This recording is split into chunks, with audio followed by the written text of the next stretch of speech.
नमस्ते सभी को, मैं हूँ सृष्टि और आज हम भगवत गीता चैप्टर 2 के श्लोक 25 में आ गए हैं। रोज की तरह पहले मैं श्लोक को संस्कृत में पढ़ूंगी, इसके इंग्लिश ट्रांसलेशन को देखेंगे और मीनिंग को समझेंगे।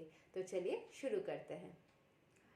अव्यक्तोऽयम् अचिन्त्योऽयम् अविकार्योऽयम् उच्यते तस्माद् एवां विदित वैनां ननु सोचितं arhasi.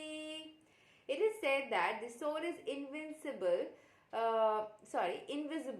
inconceivable, and immutable. Knowing this, you should not grieve for the body. तो सोल जो है उसको आप देख नहीं सकते, उसको आप चेंज नहीं कर सकते, उसको आप कंसीवेबल मतलब किसी का सोल आप अपने अंदर अब्जॉर्ब ये सब कर लेना, ये सब नहीं कर सकते। तो इसीलिए आपको कभी भी अपना शरीर गंवाने का, किसी का शरीर गंवाने से दर्द या दुख नहीं होना चाहिए, क्योंकि आपका सोल कभी भी नहीं मर सकता। यहाँ पे जो डिस्क्रिप्शन है यहाँ पे वो पढ़ लेते हैं। As described previously, the magnitude of the soul is so small for our material calculation that he cannot be seen even by the most powerful microscope. Therefore, it's invisible. As far as the soul's existence is concerned, no one can establish his existence experimentally beyond the proof of Shruti or Vedic wisdom. तो जो soul है वो इतना ही छोटा है, इतना minute particle है कि आप इसको कभी भी माइक्रोस्कोप या कुछ भी चीज यंत्र यूज करके नहीं देख सकते। उसके एग्जिस्टेंस को, वो एक एनर्जी फॉर्म में रहती है, उसको आप देख नहीं सकते। एंड सोल का जो एग्जिस्टेंस है इसको कोई भी एक्सपेरिमेंटली प्रूव भी नहीं कर पाया है। जो वैदिक नॉलेज होती थी ना उसको श्रुति बोलते हैं। तो जो श्रुति विद्या होती है उससे आप सुन सुन के सीखते हो। तो जो लोग श्रुति विद्या से बहुत सारे ज्ञान भी लिए हैं तो उसमें ये ज्ञान किसी के पास में नहीं है कि सोल को कैसे देखे। तो वैदिक विजडम या श्रुति के माध्यम से भी ये नहीं जान पाए हैं हम लोग कि सोल को कैसे या किस तरीके से देखा जाए। We have to accept this truth because there is no other source of understanding the existence of the soul. Therefore, although it is in fact by perception मतलब ऐसे अंदाजे से हम बोल सकते हैं कि सोल ऐसा ही होगा, यहाँ पे ही होगा, बट उसकी कोई एक्सपेरिमेंटल नॉलेज नहीं है, ना ही अभी था ना भी पूर्व में था। तो हमें कुछ प्रेजेंट में नहीं पता है कि सोल को कैसे देखना चाहिए। There are many things that we have to accept solely on the grounds of superior authority. ऐसे बहुत सारे चीजें हैं जिसकी कोई प्रूफ नहीं मिलती, लॉजिकल कोई बैकग्राउंड नहीं पता चलती, उसको हम बस एक्सेप्ट कर लेते हैं on the basis of spirituality या on the basis of superior authority कि हाँ ऐसा होगा, यही सच है, ऐसा ही होना चाहिए। कुछ चीजें आपको परसीव कर लेनी होती है, हमें हर एक चीज की लॉजिक नहीं पता चलती है। No one can deny the existence of his father based upon the authority of his mother. There is no source of understanding the identity of the father except the authority of the mother.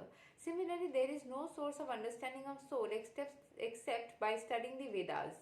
In other words, the soul is inconceivable by human experimental knowledge. अच्छा, पहले बोला गया था कि जैसे पिता की existence माता बोल सकती है कि ये आपके पिता है, या फिर पिता बोल सकते हैं, मतलब माता तो फिर भी जन्म देती है तो दिख जाती है, लेकिन पिता कौन है ये सिर्फ माता बोल सकती है। उस तरीके से एग्जाम्पल दिया गया है कि माता को पता है कि आपके पिता कौन है, एग्जैक्टली कौन है।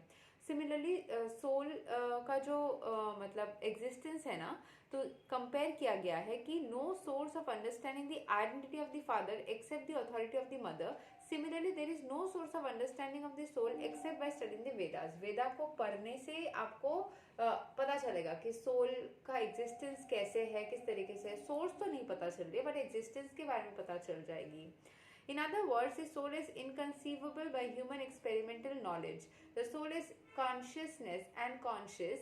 That also is the statement of the Vedas, and we have to accept that.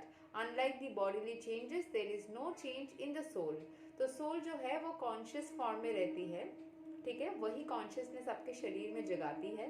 तो सोल जो है उसको हमें ये एक्सेप्ट कर लेना होगा कि बॉडीली चेंजेस सोल को कोई किसी भी तरीके से अफेक्ट नहीं करती। मतलब बॉडी में कोई भी चोट लगी हो, बॉडी में कुछ भी चेंजेस आ रहे हो, वो आपके सोल को अफेक्ट नहीं कर सकते। ऐसे बहुत सारे स्टेटमेंट्स हैं जिसमें बोलते हैं कि सोल को हिला के रख दिया, या फिर सोल को तबाह कर दिया, या फिर सोल को अफेक्ट कर दिया। सोल अनअफेक्टेड रहती है, सोल को कुछ भी नहीं किया जा सकता। Soul is in the purest form, जिसको जो कि मतलब अभी ना मेरे भी बहुत सारे जो धारणाएं थे वो भी क्लियर हो रहे कि हम जो फील कर सकते हैं, पर वो कभी भी हमारे सोल को पूरा चेंज करके नहीं रख सकती। वो प्योर फॉर्म में रहती है। हम एक्सपीरियंसेस लेते हैं, that is a knowledge which the soul, लेकिन वो सोल के पास में एक्चुअली वो सारा नॉलेज है।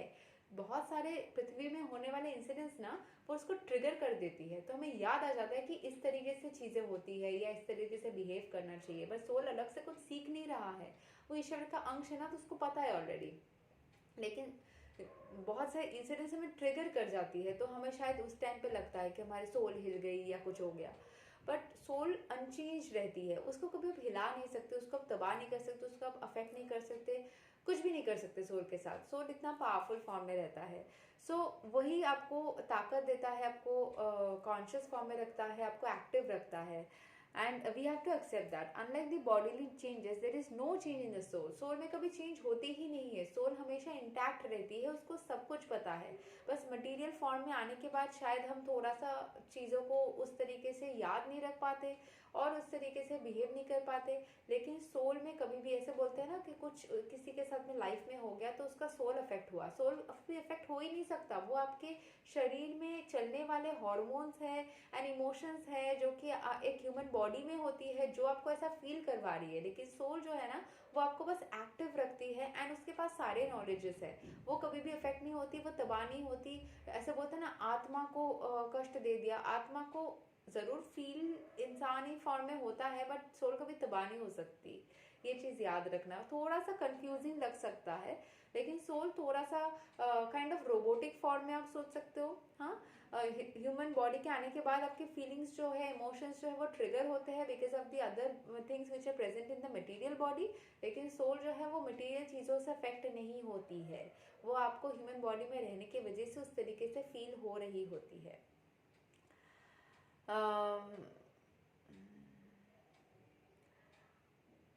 As eternally unchangeable, the soul remains atomic in comparison to the infinite Supreme Soul. The Supreme Soul is infinite and the atomic soul is infinitesimal. जो atomic soul है वो छोटा सा है, जो super soul है वो infinite है, कभी खत्म ही नहीं होती है। Therefore, the infinitesimal soul being unchangeable can never become equal to the infinite soul और the supreme personality of Godhead. कभी भी हम ईश्वर के समतुल्य नहीं हो सकते, उनके एक अंश जरूर है।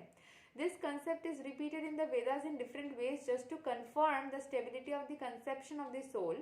Repetition of something is necessary in order that we understand the matter thoroughly without error. कभी भी कोई चीज़ नया सीख रहे हो तो बार बार पढ़ने को बोला जाता है कि बार बार पढ़ो, बार बार पढ़ो। वाई? ताकि बार बार पढ़ने से वो चीज़ क्लियर भी होती है, क्वेश्चन भी, कोई चैप्टर भी, कोई जगह भी, एंड वो विदाउट एरर आप उसको समझ भी जाते हो। तो बार बार रिपीट। यहाँ पे सोल के बारे में एक ही चीज को अलग अलग श्लोक में अलग अलग टाइप से लिखा जा रहा है, लेकिन एक ही बात को रिपीट किया जा रहा है। Why? So that we get clear with the concept of soul. अभी मुझे भी समझ में आ रहा है, मुझे भी थोड़ा पहले वाले श्लोक्स में या जब हम ये पढ़ रहे थे कि सोल अनचेंजेबल है, मुझे भी लग रहा था कि हम ऐसे स्टेटमेंट्स कितना बार यूज करते हैं जिंदगी में या यूज कर चुके हैं कि ये सोल को हिला दिया, ये सोल को तबाह कर दिया, ये सोल को कुछ कर ही नहीं सकते हो। ये चीज तो यहाँ पे और क्लियरली बार बार बोलने से मुझे भी क्लियर हो रही है, आप लोगों में भी बहुत सारे लोगों को शायद क्लियर हो रही होगी कि सोल को आप कभी तबाह कर नहीं सकते। जो भी फील होती है ना, वो मटेरियल बॉडी में रहने के कारण फील होती है। सोल जो है वो इंटैक्ट है, एक रोबोट जैसा है जो आपको एक्टिव कर देती है बस, फिर वो निकल जाएगी और एक बॉडी में चली जाएगी। तो सारे जो चेंजेस बॉडी में आती है ना, वो सोल के वजह से नहीं, वो आपके ह्यूमन बॉडी वाले, क्योंकि देखिए कभी हार्मोनल प्रॉब्लम्स हो रहे किसी को या फिर कोई कोमा में चला गया, कुछ भी उसको उस तरीके से फील नहीं होती है ना जिस तरीके से एक्टिव बॉडी में होता है। वो उस तरीके से रिस्पॉन्ड नहीं कर पाता है हर एक चेंज को, हर एक चीज को उतना इंस्टेंट नहीं कर पाता है, रिफ्लेक्स नहीं कर पाता है। एक बीमार इंसान, एक बेहोश इंसान रिस्पॉन्ड नहीं कर पाता है उस तरीके से। It's about the body which is making these things affect. तो यहीं तक था श्लोक नंबर 25 भगवद गीता चैप्टर 2 का। अगले वीडियो में हम श्लोक नंबर 26 को कवर करेंगे। तब तक के लिए हरे कृष्णा।